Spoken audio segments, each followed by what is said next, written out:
கோலி talk Kollywood news.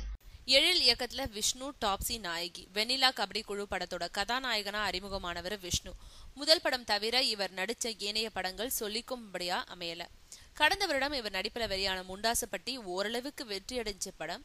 மற்றொரு படமான ஜீவா பேசப்படுற அளவுக்கு வெற்றி அடையல. இருந்தாலும் விஷ்ணுவுக்கு புதுப்பட வாய்ப்புகளுக்கு குறைவில்லை. சீனு ராமசாமி இயக்கத்துல விஜய் சேதுபதியோட இணைஞ்சு இடம்பொருள் ஏவல் படத்துல நடிச்சிட்டு இருக்கும் விஷ்ணு திருக்குமரன் என்டர்டைன்மெண்ட் நிறுவனத்தோட இன்று நேற்று நாளை படத்திலையும் நடிச்சிருக்காரு. இந்த 2 படங்களும் விரைவில் வெளிவர இருக்கு. இந்த 2 படங்கள் தவிர சேட்டை கண்ணன் இயக்கத்துல போடா ஆண்டவனே ஏன் பக்கம் படத்திலையும், சகுனி சங்கர் தயாள் இயக்கத்துல வீரதீர சூரன் படத்திலையும் நடிச்சுக்கிட்டு இருக்காரு. இந்த படங்களை தொடர்ந்து எழில் இயக்கத்துல புதிய படம் ஒன்னுலயும் நடிக்க ஒப்பந்தமாக இருக்காரு. இந்த படத்துல அவருக்கு ஜோடியா டாப்ஸி நடிக்க இருக்காங்க.